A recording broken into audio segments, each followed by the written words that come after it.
Message আপনি দিয়ে দেন, কাফেরদেরকে আমি সুযোগ দেই, তাদেরকে বাড়ার সুযোগ দেই। আল্লাহ তাআলা কেবলমাত্র শুধুমাত্র একজন ব্যক্তিকে কিয়ামত পর্যন্ত হায়াত দেওয়ার আল্লাহ প্রস্তাব মুসা আলাইহিস সালামের মাধ্যমে দিয়েছিলেন। আল্লাহ রাব্বুল আলামিন মানব জাতিকে সৃষ্টি করেছে একটা হায়াত দিয়ে এবং নির্দিষ্ট টাইমে।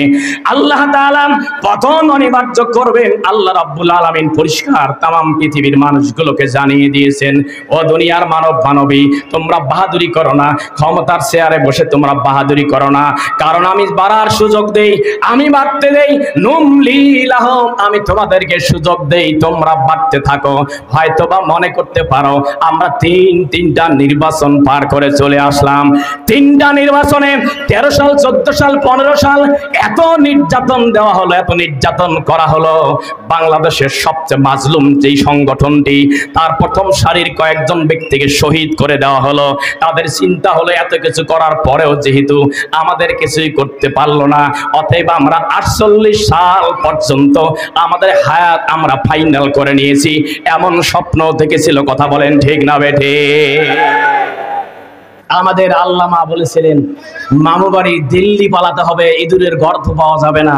কথা বলেন ঠিক না বেঠে?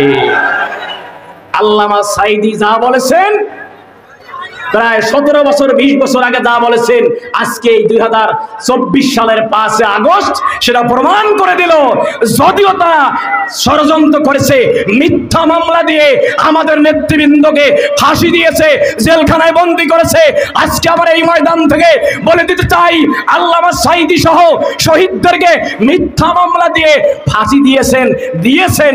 তবে আমরা বিশ্বাস করি আপনার মধ্যে ফ্যাসিস্ট এই আমাদের এই 16 বছরের এই জগদ্দল পাথরের ফাঁসির জন্য মিথ্যা মামলার কোনো প্রয়োজন হবে? মিথ্যা মামলার প্রয়োজন হবে ভাই? জোরে বলেন হবে? মিথ্যা মামলার প্রয়োজন হবে না। কারণ মিথ্যা মামলার প্রয়োজন হবে না কেন? যত অকাম করে আসছে, যত অকাম করেছে, এই তো কারেন্ট 4 তারিখ পর্যন্ত যা করলো, হারে যা করলো। আজকে দেখলাম আমদা ভাই দেখালেন একটা ভিডিও, এই ঢাকা বিশ্ববিদ্যালয়ের ছেলেটাকে এত মার মেরেছে, ভাত খাবার সামনে দিয়ে তারা খাওয়াই তাকে হত্যা করেছে। কথা বলেন ঠিক না বেঠিক? এই ষড়যন্ত্রের জাল এখনো আছে। তবে আশার বাণী হলো আল্লাহ রাব্বুল আলামিন বলে ইন্না কাইদাশ শাইতানি কানা দাইফা। চিৎকার দিয়ে আল্লাহু আকবার। ভাইরা আমার, আল্লাহ রাব্বুল আলামিন বলেন নবী, যেই সমস্ত জালিমরা অত্যাচারের স্টিম রোলার চালায়, তারা হয়তোবা মনে করে যেখানে যায় কোথাও আমাদেরকে তারা ঠেকাতে পারে না, আমরা হায়াত লম্বা পেয়ে গেছি, আমাদের ঠেকানোর কেউ থাকবে না, কারণ আমাদের পাশে রয়েছে আমাদের দাদা বাবু। কথা বলেন ঠিক না বেঠি? যেই দাদা বাবুর কাছে গিয়ে আশ্রয় নিয়েছে, মনে রাখবেন আল্লাহ রাব্বুল আলামিন এই আয়াত দ্বারা তাদের উদ্দেশ্যে একটা মেসেজ দিয়ে দিয়েছেন। তোমরা মনে করতে পারো যে আমরা সুযোগ পেয়েছি, আমরা হায়াত লম্বা করলাম, আমরা সুযোগ পেয়েছি, আমাদের ক্ষমতাকে পাকাপোক্ত করে নিলাম। আল্লাহ বলেন আমি ওই সমস্ত জালিমদের জন্য আমি এমন একটা সুযোগ দিয়ে দেই। কেন দেন সুযোগ? আল্লাহ বলেন যে আমি ইন্নামা নুমলি লাহুম লিয়াজদাদু ইসমা। আল্লাহু আকবার। আল্লাহ বলেন আমি তাদেরকে সুযোগ দেই তাদের পাপের বোঝা কিভাবে ভারী হয়। পাপের বোঝা ভারী করার জন্য আল্লাহ রাব্বুল আলামিন তাদের জন্য এই সিদ্ধান্ত নিয়েছেন। আওয়াজ দিয়ে বলেন ঠিক বলছে না বেঠিক? আমরা দেখেছি ওই দরবেশ বাবাকে আমরা দেখেছি, যে এই দরবেশ বাবা কি সুন্দর চেহারা, ধবধবে চেহারা, তার দাড়ি মোষ টুপি সব ধবধবে সাদা পোশাক, পালানোর সময় সবগুলো ক্লিন করেছে। আওয়াজ দিয়ে বলতে হবে ঠিক বলছে না ঠিক? লুটপাট করে দেশটাকে লুটপাট করে দিয়েছে ওই ফ্যাসিস্ট হাসিনা। যাওয়ার দিনও সেনাপ্রধানকে বলে দিয়ে গিয়েছে এমন কাজ করতে হবে যাতে করে বাংলাদেশ 25 বছরের জন্য পিছিয়ে যায়। আওয়াজ দিয়ে বলেন ঠিক বলছে না ঠিক? আমাদের প্রাণের স্পন্দন যেই ব্যাংককে আমরা বলি ইসলামী ব্যাংক, আমার ব্যাংক, সেই ইসলামী ব্যাংক পর্যন্ত পর্যন্ত লুটপাট করে খেয়েছে। আওয়াজ দিয়ে বলে ঠিক বলছে না বেঠে? ইসলামী ব্যাংক সম্পর্কে অনেক কথা আপনারা শুনেছেন, শুধু একটা পয়েন্ট আপনাদের বলে দিতে চাই। সেটা আমাদের জেলা আমির সাহেব বলেছিলেন, তিনি ইসলামী ব্যাংকে এটি কথা বলেছে একটা পয়েন্ট, সেটা হলো ইসলামী ব্যাংক নিয়ে কোনো কথা নাই, একটাই কথা, সেটা হলো আর বাংলার জমিনে লুটেরাদের জায়গা হবে। যেহেতু লুটেরা দেশে নাই, ইসলামী ব্যাংক আবার সাবেক অবস্থানে চলে গিয়েছে। কথা বলেন ঠিক বলছেন না বেঠে? ভাইয়ের আমার, আল্লাহ রাব্বুল আলামিন তাহলে এই সুযোগ দিয়ে দেন কেন? পাপের বোঝা যেন হয়ে যায়। রাসূল সাল্লাল্লাহু আলাইহি ওয়াসাল্লামের একখানা হাদিস শুনে নেন। আল্লাহর নবী হাদিসখানা বর্ণনা করেছেন, ইজা সাআলতা ফাসআলিল্লাহ ওয়া ইজা ইসতানতা ফাসতাইন বিল্লাহ।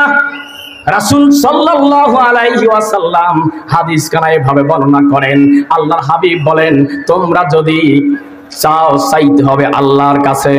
জোরে বলেন কার কাছে? আর জোরে বলতে হবে কার কাছে? না বাবার দরবারে, কার কাছে? আল্লাহর হাবিব বলেছেন, ইজা সাআলতা ফাসআলিল্লাহ ওয়া ইজা ইসতানতা ফাসতাইন বিল্লাহ। যখন তোমরা সাহায্য চাইবা, চাইতে হবে আল্লাহর কাছে। আমার হাবিব এত সুন্দর মেসেজ দিয়ে দিয়েছেন। আল্লাহর হাবিব বলেন, ওয়ালাম আন্নাল্লাহা লাউ ইসতামাআত আলা আইয়ান ফাহুকা বিশাইইন। আল্লাহর হাবিব বলেন, যদি আমি সিরাজুল ইসলাম ফারুকী মঙ্গল করার জন্য গোটা বাংলাদেশের সমস্ত মানুষ যদি আমার পক্ষে কাজ করে, যদি আল্লাহ রাব্বুল আলামিন তা না চায়, আল্লাহ যদি না চায়, পৃথিবীর কোনো শক্তি নাই আমার উপকার করতে পারবে। এজন্য রাসূল বলেছেন, তামাম পৃথিবীর সমস্ত মানুষ যদি একত্রিত হয় সমস্ত মানুষেরা যদি আল্লাহর দরবারে, সমস্ত মানুষেরা কোনো ব্যক্তির কল্যাণ করতে চায়, আর আল্লাহ যদি না চায়, পৃথিবীর কোনো শক্তি নাই তার কল্যাণ করে নিয়ে আসে। চিৎকার দিয়ে বলেন ঠিক না বেঠে? তার প্রমাণ আমরা 13 সাল 14 সাল 15 সাল দেখে আসছি। আরে কতজনকে শহীদ করেছে, কতজনকে বঙ্গুত্ব জীবন যাপন করতে হয়েছে, কতজনের চোখ হারিয়েছে, কতজনের পা হারিয়েছে। এই 5 তারিখও দেখেছি, জ্ঞান ফেরার পরে সে দেখে পা চুলকা দিকে দেখে তার পা আগেই ছিঁড়ে গেছে। কথা বলেন ঠিক না বেঠে? প্রিয় ভাইয়ের আমার, আপনাকে মনে রাখতে হবে, আল্লাহ রাব্বুল আলামিন ছাড় দেন, ছেড়ে দেয়। পৃথিবীর একজন শৈর শাসক ছিল আবু জেহেল লাআনাতুল্লাহি আলাইহি। এই আবু জেহেল এত প্রতাপশালী ব্যক্তি ছিল, হা বললে না বলার কোন শক্তি তার ছিল না। কিন্তু আবু জেহেলকে মেরেছে সামান্য 9 বছর আর 11 বছরের 2 জন কিশোর, মাস আর মুআজ আর আব্দুল্লাহ ইবনে মাসউদ তার কল্লা দ্বিখণ্ডিত করেছে। চিৎকার দিন আল্লাহু আকবার। এই কথা বলার পিছনে কারণ, রাসূল সাল্লাল্লাহু আলাইহি সাল্লামের অসংখ্য সাহাবা আজমাইন ছিল, তাকে দিয়ে তাকে হত্যা করে নাই। কারণ সাহাবীদের তো একটা ইজ্জত আছে, এত বড় সম্মানী সাহাবী, তাকে আবু জেহেলকে মারতে হবে। এই জন্য কিশোরকে দিয়ে আবু জেহেলকে চিরদিনের জন্য বিদায় করে দিয়ে আল্লাহ রাব্বুল আলামিন এই 2024 সালের 5 আগস্ট আল্লাহ তাআলা এই কিশোরদেরকে নিয়ে, যেই কিশোরদের মগজকে ধোলাই করার জন্য নাস্তিক্যবাদ শিক্ষা ব্যবস্থাকে ঢুকিয়ে দিয়েছে, যেই শিক্ষা ব্যবস্থা ওই বাপের নাম, ওই তার নাম, ওই তাদের নাম, আর কারো নাম বাংলার ইতিহাসে নাই। আওয়াজ দিয়ে বলতে হবে ঠিক বলছে না বেঠে? আমি বাংলাদেশের ইতিহাস গুলো পড়েছি ক্লাসে, কোথাও খুঁজে পাবেন না অন্য কোন দলের এই বাংলাদেশের স্বাধীনতার জন্য অবদান আছে। আপনি বিশ্বাস না করলে আজকেই খুঁজে দেখবেন। উদ্দেশ্য কি? উদ্দেশ্য এটাই যে আগামী দিনে ওই ফেরাউন যেভাবে দেশ পরিচালনা করতে গিয়ে শিক্ষা ব্যবস্থাকে ঢেলে সাজিয়েছে। আমি ভারতের এক ভাইয়ের সঙ্গে কথা বলেছি, ভারতে খোঁজ করলে দেখবেন স্কুল, কলেজ, ইউনিভার্সিটি পর্যন্ত কোন জায়গায় ধর্মীয় শিক্ষার কোন বালাই, এটা আমার বানানো বক্তব্য নয়। যদি আপনার ইন্ডিয়া কোনো ভাই থাকে, কোনো শিক্ষক থাকে, জেনে নেবেন। বললাম ভাই কারণ কি? আমার দেশে ধর্ম নিয়ে কোনো কথা বলার সুযোগ নেই। অর্থাৎ ওই দাদা বাবুর প্রেসক্রিপশন আর বাংলাদেশের ওই যে যেদিন যে ডিমের ঢাল খাইলো, পচা ডিমে, দেখছেন না? ওই প্রেসক্রিপশন এখানে মনে শেয়ার করে দেয় আর হুবহু সেটা বাস্তবায়ন করে। উদ্দেশ্য হলো ফেরাউন যেভাবে রাষ্ট্র পরিচালনা করতে গিয়ে যেভাবে শিক্ষা ব্যবস্থাকে মূর্খতার দিকে নিয়ে যাচ্ছিল, জাহালাতকে প্রমাণ করার জন্য প্রচেষ্টা চালিয়েছিল, আল্লাহ বলে আমি আল্লাহু খায়রুল মাকিরিন।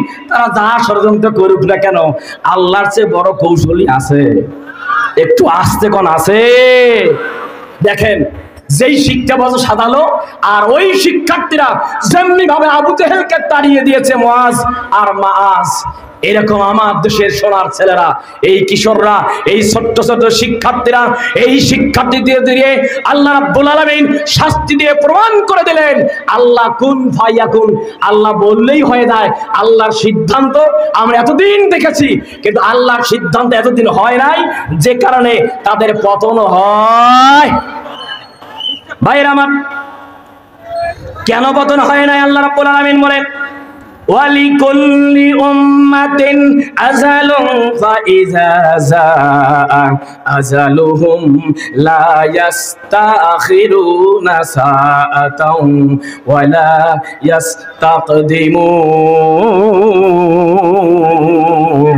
ইস্তাকদিমুন। আল্লাহু আকবার। প্রিয় ভাইরা আমার, এই আয়াতগুলো পড়লে মনে হয় যেন আল্লাহ মনে এদের জন্যই এই আয়াতগুলো নাজিল করেছে। কথা বলেন ঠিক না ঠিক? আল্লাহ বলেন ওয়ালিকুল্লি উম্মাতিন আজালুন, প্রতিটা জাতি, প্রতিটা গোষ্ঠী, প্রতিটা দল, প্রতিটা ব্যক্তি, প্রতিটা পরিবারের, প্রতিটা মানুষের একটা নির্দিষ্ট টাইম আছে। সেটা কার কাছে? জবানটা খুলে নেন, কার কাছে?